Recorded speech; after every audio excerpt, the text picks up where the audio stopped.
இந்த position certificate கொடுக்கறதுக்கு நிறைய சிரமங்கள் இருந்துச்சு. அது எல்லாருடைய ஒத்துழைப்பாலும் நாங்கள் பண்ணி முடித்தோம்.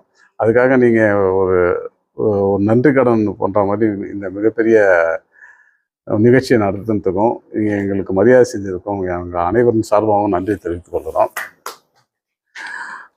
இதோடு இல்லாமல் நான் ஏற்கனவே சொன்ன மாதிரி இப்போ இதில் சில பிரச்சனைகள் இருக்குது. அதாவது இந்த 2 வீடு இருக்கிறவங்க பிரச்சனைகள் இருக்குது. அதோடு இல்லாமல் இன்னும் சில தொழிலாளிகள் பணம் கட்டலை. முன்னாடியே விஎஸ்எஸ் வாங்கிட்டவங்க பணம் கட்டலை அந்த வீட்டுக்கான இது. அது ஒரு 102 பேர் இன்னும் பணம் கட்டாமல் இருக்காங்க வீட்டு உள்ளது. அவங்களுடைய விஷயங்கள் இருக்குது. அதோடு இல்லாமல் இந்த விஎஸ்எஸ் வாங்கிட்டு போனவங்களுக்கு வீடு இல்லை. அதோடு இல்லாமல் இந்த 3500 தொழிலாளர்கள் அந்த ரிட்ரெஞ்ச் பண்ணத்தில் வீடு ஆப்ட் பண்ணாதவங்க ஒரு 778 பேர் இருக்கிறாங்க. இவங்க எல்லாருடைய பிரச்சனையும் ஒவ்வொருத்தருடைய பிரச்சனையை எடுத்து நாங்கள் மேலிடத்துக்கு தெரிவிச்சுக்கிட்டு இருக்கோம். தெரிவித்து அதுக்கு ஒரு நல்ல சுமூகமான முடிவு அவங்களுக்கும் இது மாதிரி பொசிஷன் சர்டிஃபிகேட் கிடைக்கும். அடுத்த கட்டமாக இது வாடகைக்கு இருக்கிறவங்களுக்கும் நம்ம அதாவது எக்ஸ்-பிஜிஎம்எல் எம்ப்ளாயிங்களுக்கும் அவங்களுக்கும் ஏதோ ஒரு வகையில் அந்த வீட்டை உரிமைப்படுத்துறதுக்கான முயற்சிகளை எடுத்துக்கிட்டு இருக்கிறோம். இது எல்லாம் காலதாமதம் ஆகலாம். ஆனால் இது டெஃபினட்டாக ஒரு வெற்றி அடையும். எல்லாருக்கும் எல்லாமே கிடைக்கும். தோழர்களே, இன்றைக்கு நாம் எதற்காக வந்திருக்கிறோம்னா, நம்முடைய ஸ்பெஷல் ஆபீசர் மரியாதைக்குரிய நன்மதி செல்வம் அவர்கள் நம் மத்தியில் ஒரு 5 ஆண்டு காலமாக நமக்காக பிஜிஎம்எல்னுடைய கண்காணிப்பாக தொழிலாளர்களுடைய எஸ்டிபிபி தொழிலாளர்களுடைய செட்டில்மெண்ட் பற்றி, அதாவது சர்வீஸ் கிராஜுவேட் ஃபர்ஸ்ட் அதுதான் அவர் நம்மளுக்கு வெற்றி பண்ணி நம்மளுக்கு எல்லாரும் செட்டில் பண்ணாரு, நம்ம கேஸ் போடுறதுன்னு பேர்ல. அடுத்த கட்டம் வீடு. இந்த வீடை பற்றி நம்ம ரொம்ப யோசனை பண்ணணும். ஆகுமா ஆவாதா? ஏன்னா ஆஃபீஸர்ஸுங்க நம்மளுக்கு யாருக்கும் எந்த ரெஸ்பான்சிபிள் பண்ணல. எத்தனை முறை கேட்டோம். அது எத்தனை முறை கேட்டேன்னாக்கா நம்ம அவர்கிட்ட எத்தனை முறை அணுகி இருக்கிறோன்றது அவருக்கு தெரியும். அந்த மாதிரி அந்த ஆஃபீஸர்கிட்ட நம்ம அணுகி இருக்கிறோம். யாரும் நம்மளுக்கு எதுவும் செவி கொடுத்து நம்மளுக்கு எந்த செயல்பாடு பண்ணல. அதனால இன்னைக்கு இந்த வேலைப்பாடு அவர் தெரிஞ்சுக்கிட்டு எல்லாம் என்ன பண்ணா இந்த தொழிலாளிகளுக்கு நம்ம நல்லது பண்ண முடியும் அப்படின்ட்டு முழு முயற்சியா இதை நான் முடிச்சுட்டு போவேன்ட்டு ஒரு காலில் நின்று இன்னைக்கு நம்ம தொழிலாளிகள் எல்லாருக்கும் இன்னைக்கு பொசிஷன் சர்டிஃபிகேட் பண்ணிக்கிறாருனாக்கா அது நன்மதி செல்வம் அவர்கள் தான். எல்லாரும் தொழிலாளர் தோழர்களே, இப்பொழுது நம்முடைய Bharat gold mines employees union சார்பாக நம்ம ஒரு நன்றியை தெரிவிக்கின்ற வகையில் இன்றைக்கு நம்மளுடைய பொசிஷன் சர்டிஃபிகேட்டுக்காக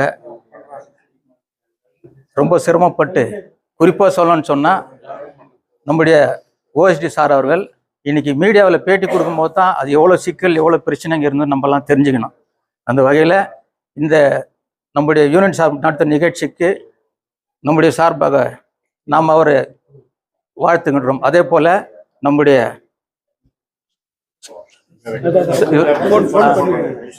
நம்முடைய பிஜிஎம்எல் எம்டி உயர் திரு மாண்புமிகு சசிரஞ்சன் சார் அவர்களுக்கும், நம்முடைய சிஎஸ்ஓ அவர்களுக்கும், மற்றும் ஃபைனான்ஸ் மேனேஜர் அவர்களுக்கும், நம்முடைய ஏபிஎம் அவர்களுக்கும், நம்முடைய தொழிலாளி சார்பாகவும் பாரத் கோல்டு எம்ப்ளாயிஸ் நன்றி கண்ட வணக்கம் தெரிவித்துக் கொண்டு, உங்களுக்கு அனைவருக்கும் தெரியும் இந்த பிஜிஎம்எல் நம்முடைய ஆர்டர் 2003, ஆனால் கோர்ட்டினுடைய அதிகாரப்பூர்வம் 2006.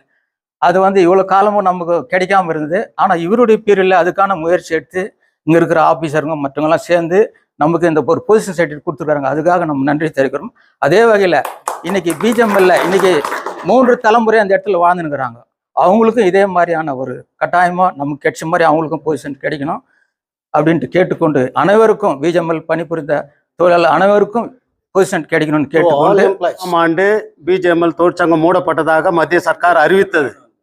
அப்போது நம்ம தொழிலாளிகள் இருந்தவங்க 3500 தொழிலாளிக்குள்ள இருந்தாங்க. ஆனா இன்னைக்கு 23 ஆண்டுகள் ஆயிட்டு 24ஆம் ஆண்டு பிறந்த நிலையில இன்னைக்கு தொழிலாளி பார்க்கணும்னு சொன்னா 1500 பேர் தான் இருக்காங்க. 1500 பேர் நம்முடன் இருந்தவங்க மறைஞ்சாங்க. அந்த நிலைமையில நம்ம ரொம்ப வேதனைப்பட்டு இருக்கிற நேரத்துல நம்மளுக்குன்னு ஒரு இங்க பிஜிஎம்எல் தொழிலாளில நம்மளுக்குன்னு பார்க்குற எந்த அதிகாரம் வரல. ஆனா திடீரென்று நம்ம எம்டி நன்மதி செல்வம் அவருக்கு வந்தாரு. சுமார் 4-5 வருஷம் ஆயிடுச்சு. இருந்தாலும் அவர் வந்து எந்த அதிகாரி வந்தாலும் பிஜிஎம்ல பத்தி தான் செய்வாங்க. ஆனா தொழிலாளி செய்ய மாட்டாங்க. ஆனா ஸ்பெஷலா வந்து இங்க இருக்கிறவங்க பெருவாரியான தமிழர்கள், ஏழப்பட்டவங்க அவர் நினைச்சு டெல்லி வரல எடுத்துன்னு போயிட்டு நம்மளுக்காக பாடுபட்டு நம்மளுக்கு அந்த வீடு பிரச்சனை இல்லாத இருந்துச்சு, அத்தை முடிவுக்கு வர வைக்கிறதுக்கு பெரும் பாடுபட்டாரு. அது எல்லோருக்கும் தெரியும். சிலர் சொல்லலாம் அதை பத்தி கவலை இல்லை. ஆனா நம்மளுக்கு எல்லாருக்கும் இன்னைக்கு ஒரு சின்ன உயிர் வந்து புத்துணர்வு வந்து இருக்குது. இன்னும் நம்ம தொழிலாளிங்க எவ்வளவு பேர் செத்து இருந்தாலும் அவங்களுக்கு மற்றும் நம்மளுக்கு முன்னால் இந்த தொழிலாளிங்களுக்கு அவங்களுக்கு கூட இந்த வீடெல்லாம் வாங்கி கொடுக்கணும். அவருடைய நிலைமையில அவரு பீரியட்லயே இதெல்லாம் வாங்கி கொடுக்கணும்னு கேட்டுக்கொண்டு நாங்க தொழிலாளியாகிய நாங்க இன்னும் மென்மேலும் நம்மளுக்கெல்லாம் நல்லது நடக்குது. நம்ம செத்து போனது நம்ம எத்தனையோ யூனியனை நம்பி செத்து போனோம். ஆனா இன்னைக்கு ஒரு தொழிற்சங்கம் மூலமா நம்ம காம்ரேட் மூலியமா அவங்க சங்கத்தின் மூலியமா இன்னைக்கு கோர்ட்டுக்கு போயிருக்காங்க. கோர்ட்டில் ஒரு நல்ல முடிவு வர்றதுக்கு நேரம் நெருங்கிட்டு இருக்கு.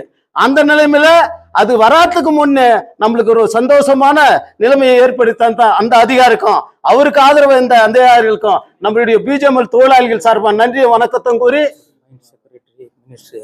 மைன்ஸ் செக்ரட்டரி நம்மளுக்காக பாடுபட்ட அத்தனை நல்ல எம்பி எம்எல்ஏ மற்றும் நம்மளுக்கு பாடுபட்ட அத்தனை பேருக்கும், நம்ம 3000 பேர் மட்டுமல்ல பிஜிஎம்எல் குடும்பங்க எவ்வளவு இருக்குது அவ்வளவு பேரும் நன்றி கூறுறோம். நன்றி வணக்கம். நம்ம ஐயாவை அணுகும் போது ஐயாவை யாரும் கோச்சக்கூடாது.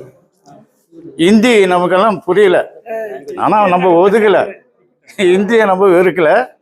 இது இந்திய நேஷனல் மொழி. இது ஐயாவை நம்ம தமிழ் 90% கோலார் தங்க வயலில் தமிழால் தான் இருக்கிறோம்.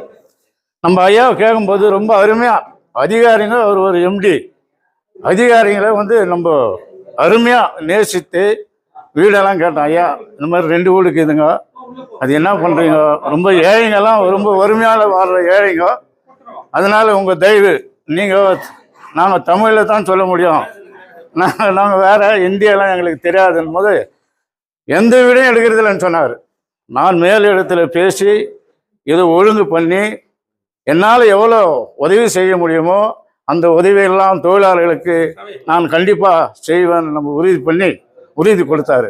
அதோடு அவருக்கு பக்கபலமாக இருந்த அதிகாரிகள், நம்ம ஏபிஎம், மைன் செக்ரட்டரி, எம்பி, மினிஸ்டர், நம்ம எம்எல்ஏ கோலார் தங்களுடைய எம்எல்ஏ அதிகாரிகள், எம்பி பரிதா நாயக் மேடம், எல்லாருக்கும் நம்ம தொழிலாளரின் சார்பாக மனமார்ந்த நன்றியை தெரிவித்துக் கொண்டு எங்களுக்கு ஐயா அவர்கள் தயவு கூர்ந்து முடிந்த உதவிகளை செய்ய வேண்டும் என்று Bharat employees world employees union சார்பாக நன்றியை தெரிவித்துக் கொண்டு